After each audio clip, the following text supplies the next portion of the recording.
For more now, we're heading over to Istanbul in Turkey. Javid Faisal, analyst and former spokesperson, Afghanistan Security Council, joins me on the line there. Javid, thank you very much for your time. So it's 1 year on, as we mentioned. How do you think Afghans are reflecting on this day, both those who are currently still stuck there, unable to leave the country, and the ones who did manage to flee? What set of challenges do you think they're both navigating at a time like this?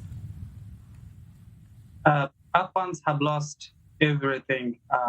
Ones who managed to leave the country, the ones that fled, and the ones that are still trapped inside Afghanistan, they have all been the same. They are heartbroken, they have lost, and Afghanistan has moved backward. Economy is bad, security is not there. The only difference that we see this year compared to last year is that there are fewer casualties. That's the only difference in terms of good changes. The rest has always been the worst. I know that you were part of the Security Council in Afghanistan for a couple of years. In terms of the security situation there right now, what is it like? Is it dire? Does it concern you? I know that the Taliban, on the other hand, is saying that it is committed to security. Yeah, what we were hearing before the fall of Kabul was that the Taliban have the monopoly over violence in Afghanistan. But what we have seen in the last 1 year, that wasn't true. It was a false claim, an incorrect claim the U.S. was making, or the Taliban and their supporters were making, because they have not been able to protect Afghans. Afghans have been dying in scores. There is not just one terrorist group, but more terrorist groups active in Afghanistan today, and it's only going to get worse and worse as we move forward. The other biggest challenge they have right now is that the ranks and files are not united, as the Afghans were told for several years. They don't have that chain of command. They don't have control over all their ranks and files, and this is going to be disastrous as we move forward. And with your background and expertise, you've got the privilege to look back pre-Taliban rule and post-Taliban rule as well. What kind of thoughts and feelings does that spring up in your mind, or memories as well? And even as well, have you been speaking to people on the ground there? Do you have any family or relatives that have fled? Like, what kind of stories are people telling you?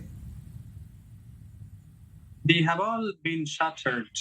It's all sorrow. It's deep pain. They are broken. Nobody is happy. Whatever we had built for the last 20 years, we have lost all of that. From schools to economies to freedoms to social liberties, everything has been lost. And the people who thought with the arrival of the Taliban, the security would be restored, there will no longer be any bloodshed. They are disappointed today because there is bloodshed. The economy is no longer there. Afghans don't feel safe. They have no identity. They have no home. And the future is only more dark and dark. And that's a sad feeling to have no home, to have no identity, to have no life, to have no achievements. Whatever you had worked for, you lose everything.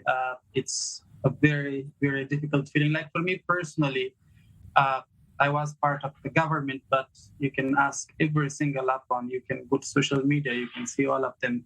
Nobody is happy. Everybody has lost. Everybody is broken.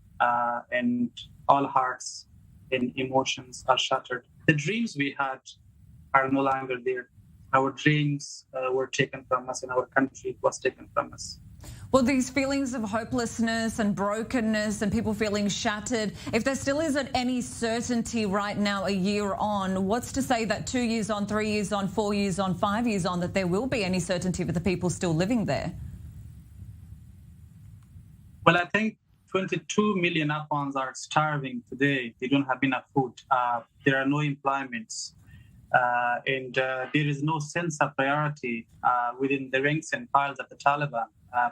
Their priority seems to be, clothing style of Afghan women, or, like travel restrictions over Afghan women, not to answer to the hunger, not to answer to the unemployment, not to answer to all other disasters that we have. So keeping all of this in mind, there is no hope for the future when it comes to the people within Afghanistan. But the world, it can do a lot and it should do a lot. It is responsible for what's happening in Afghanistan today, primarily the United States. They are responsible for what's happening today. They made a deal with the Taliban. The Afghans were not part of that deal. And they have to make sure what they have signed, what they have told Afghans, that those things have been achieved. Without that, Afghanistan is not going to be a problem only for Afghans, but for this region and the world. The terrorist groups, the hunger, the unemployment, all of these issues are going to go beyond the Afghan boundaries. And of course, all this has triggered an international response. What would you like to see happen by the international community? Afghanistan was forgotten once in 2003 when the US attacked Iraq. And sadly, this time again, Afghanistan was forgotten when Russia attacked Ukraine. That's not what we want to see. And that's not just for us, but for the world as well. If the world wants Afghanistan to be safe, and if the world wants them to be safe, they should not forget Afghanistan.